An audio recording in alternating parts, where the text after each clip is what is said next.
everyone, and welcome back to my channel, Jesus a Coffee Conversations. If this is your very first time, welcome, welcome, welcome. If this is not your first time, welcome back.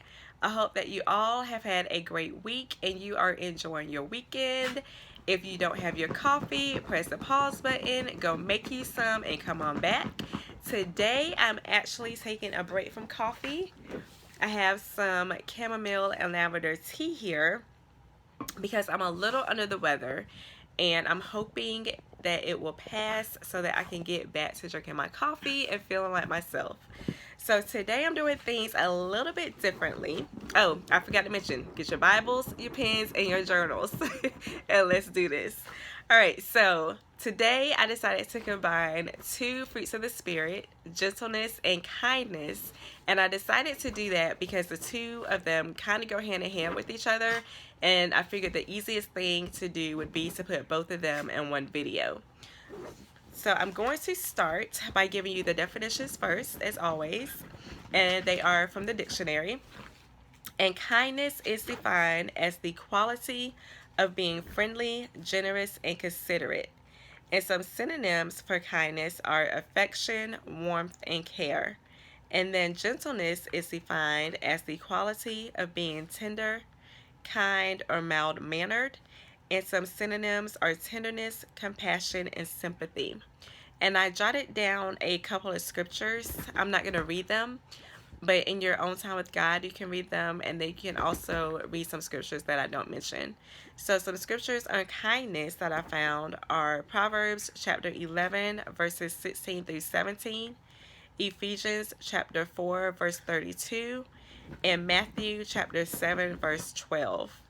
And some scriptures for gentleness are 1 Peter chapter 3, verses 3 through 4, Ephesians chapter 4, verse 2, and Psalms chapter 37, verse 11.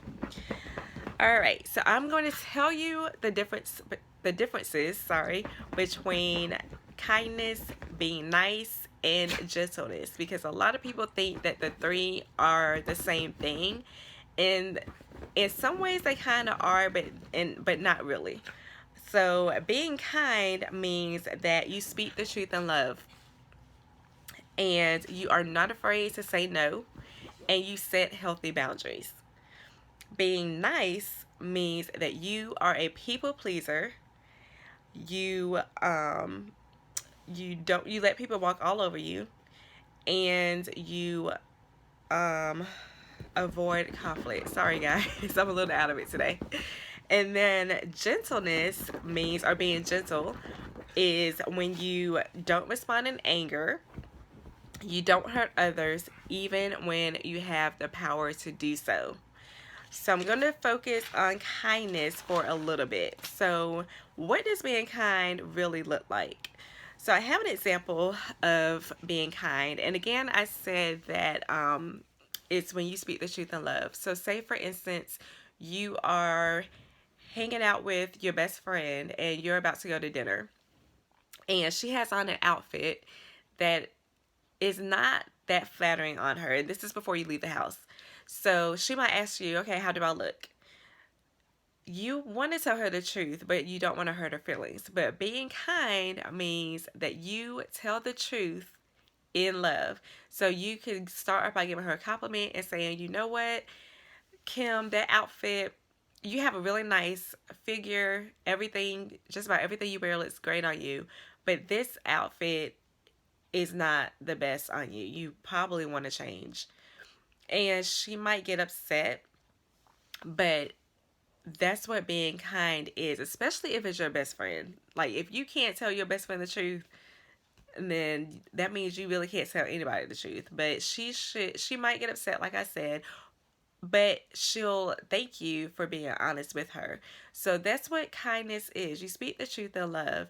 And even if the person gets upset, you're not telling them the truth to be mean or to hurt them. And you don't mind hurting them as long as it benefits them in the end.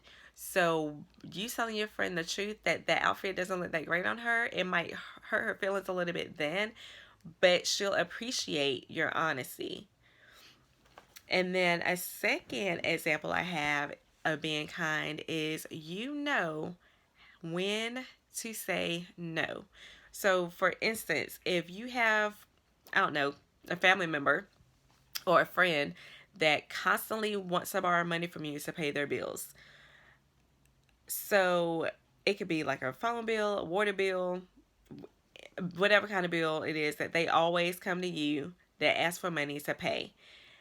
A kind person, you might do it once or twice, but come that third, fourth, fifth, sixth time, the third, whatever time after two, is when you need to say, okay, no, I'm done giving you money.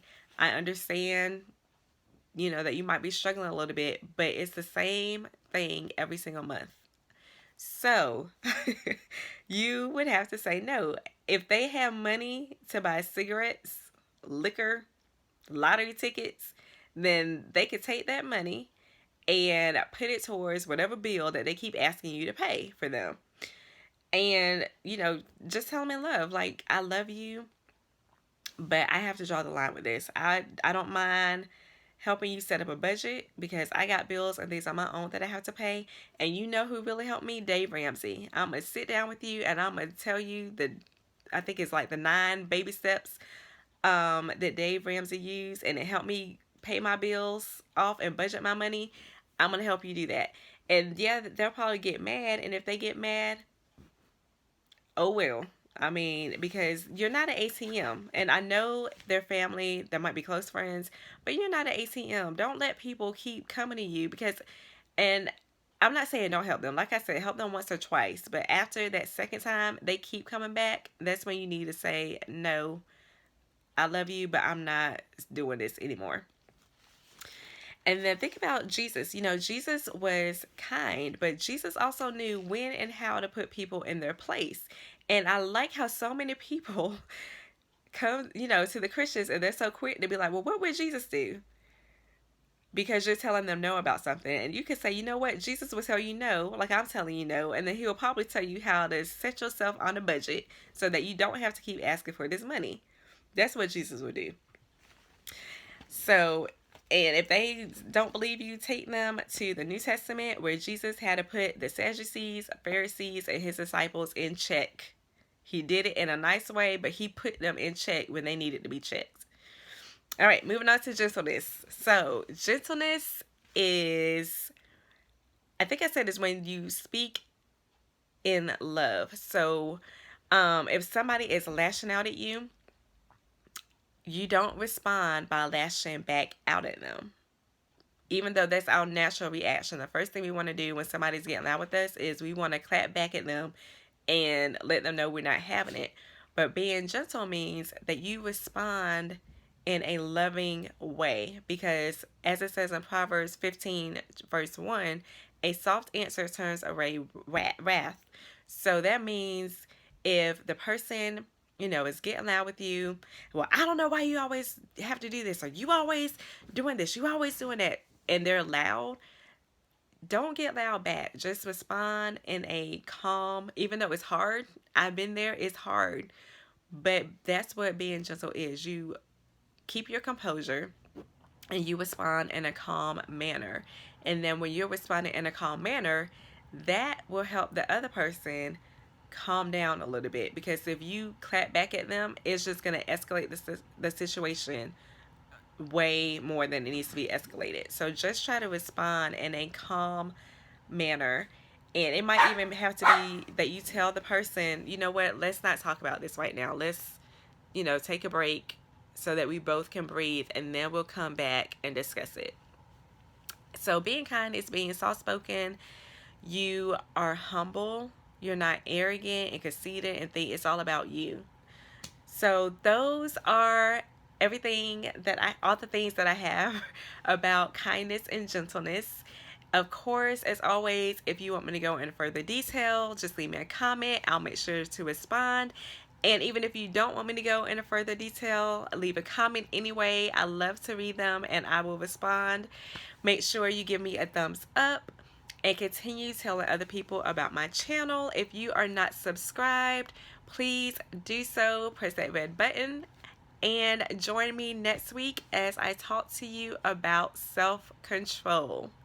So I hope that you all enjoy the rest of your weekend, and I will see you next Saturday. Goodbye.